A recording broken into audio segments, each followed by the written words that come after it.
Меккедеги белгилүү уруулар Аббасилер, Хашимилер өздөрүнүн жыйынын өткөрдү. Ошол жыйынга сиз да чакырылыпсыз. Анан мына ошо жыйындан кийин сиз өзүңүздүн пикириңизди билдирдиңиз да сайттардын атынан.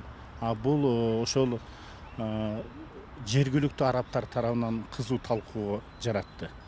Эмне дейт элеңиз бул боюнча? Бул Хашимилер, Аббаси шарифтер булар белгилүү болгон бир уруулар. Анан Саидтер.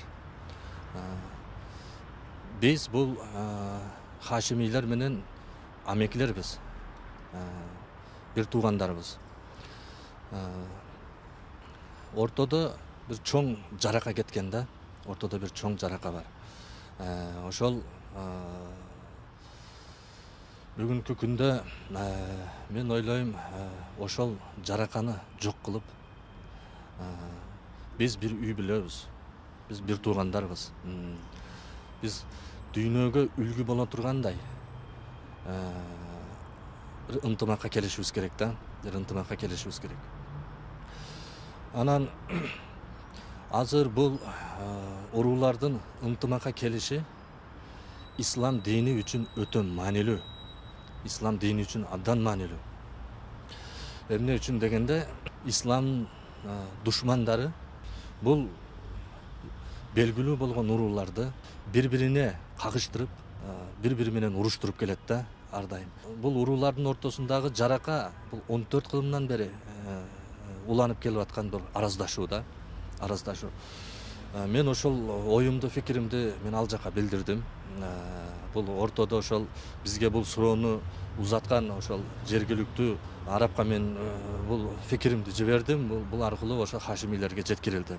Анан исламдын душмандары бул исламды алсыратуу, талкалоо үчүн ушул белгилүү болгон исламдын өзөгүнү түзгөн. Ушул эки урууну бири-бири менен кагыштырып, натыйжасында мындай чоң жарака, мына бөлүнүшү, көптөгөн фиркалардын чыгышлыгына жол ачты да. Жалпы мусулмандар буга кызыктар болуш керек. Эмнеге дегенде, бул ислам үчүн абдан маанилүү.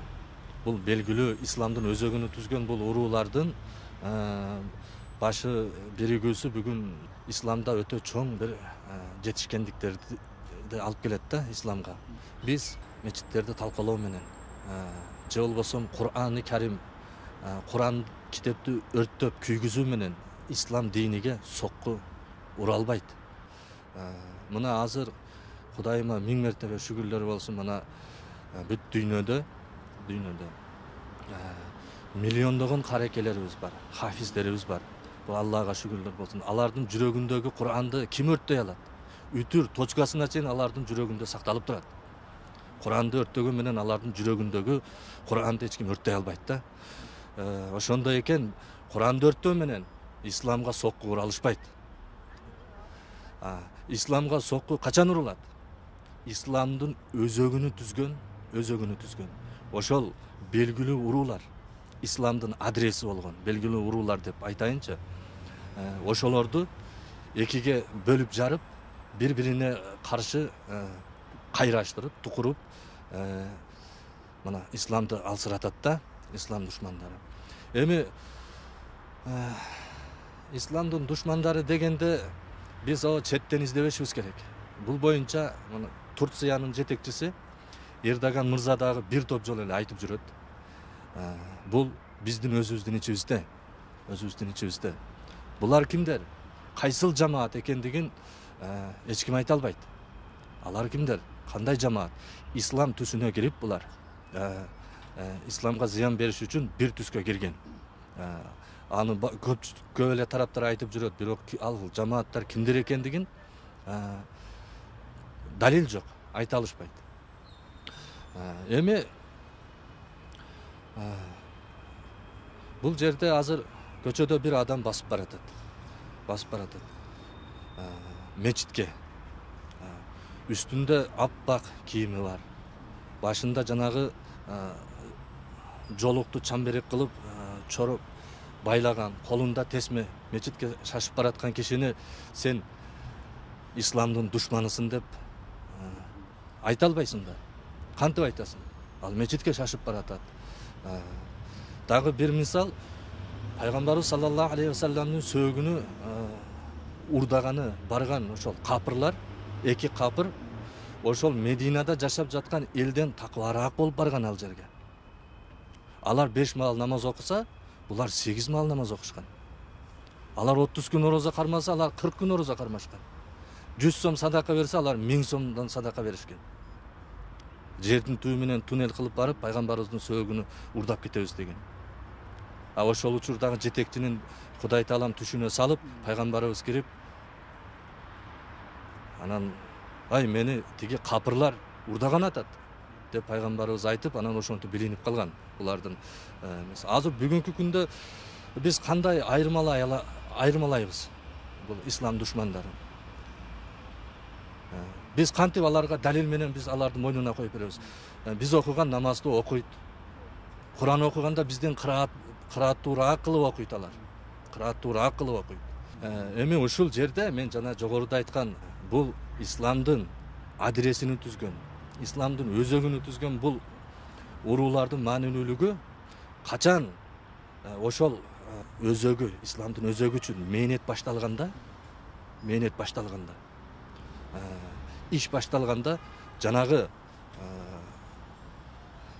периштенин түсүнө кирген душмандар маскасы чечилип баштайт да, ошондо билинип баштайт алар.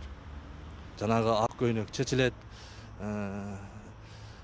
селде баштан түшөт, бир ичинен бир коркунучтуу бир айбан чыгып келет да ошол учурда. Анан ошентип чыныгы жүзү булардыкы көрүнүп калат.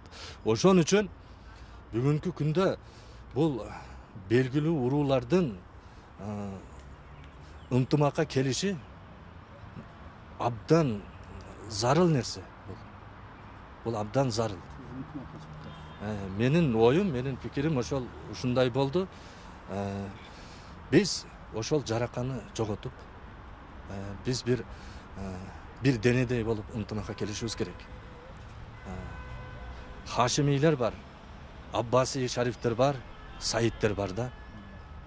Саидтер бар, Хашимийлер бар, Аббасилер бар. Биз бир амекинин балдарыбыз, биз амекилербиз, бир туугандарбыз. Андыктан биздин ушул үй бүлөнүн ортосуна жанагындай ислам душмандары кире албаш керек, сөз сала албаш керек. Мисалы, мага деле бир топ шыбыраган кишилер бар. Шыбыраган тараптар бар. Бир топ жазып атышат дагы. Мени аларга карата Саидтерди кайрап жатат да. Ал жерде мынтип айтып атат. Силердин бабаңарды, бабаларыңарды кыргандар, башын кескендер ошолор эмес беле? Пайгамбарыбыз саллаллаху алейхи вассалам менин ахлы байтым, Саидтер, булар башкаруучулар деп даража ыйгарылса Аллах Таала тарабынан, ага хасат кылып, көрө албашчылык кылып, аталарыңардын жерин басып, силерди мусапырчылыкка айдагандар, дүйнөдө тентиретип, ыдыратып койгондор мына ошолор эле го деп мага дагы ошондой сөздөр айтылынып жатат да. Эмнеге дегенде бүгүн мен бир 4 Саидтин башын бириктирген, фикирлерин бириктирген, 4 Саидке тилимди өткөрө ала турган бир ушул мээнеттин негизинде бир кишимин да. Айтып атат, сенде площадка бар азыр. Ошол жерге чыккандагы ошолордун кылгандарын, жасагандарын айтпайсыңбы? Мына ушул эмеден пайдаланып деп айтышып атат да. Мен алардын максатын билип турам. Мен алардын максатын билем. Мени аларга карата эмне кылат? Саидтерди кайрап жатышат. Эми мен го өзүмдүн жообумду айттым. Мен го түшүнөм. Мен аларды билем. Бирок ошону бүгүнкү күндө ошол Курайыштер, Аббасилер түшүнүп турабы экен ошол нерсени? Бизди бири-бирибизге карата кайрап жатканын түшүнүп турабы экен? Эми кептин баары ошол жерде да. Ошол бүгүн бир ынтымакка келишибиз керек. Мен өз пикиримди Саидтердин атынан билдирдим.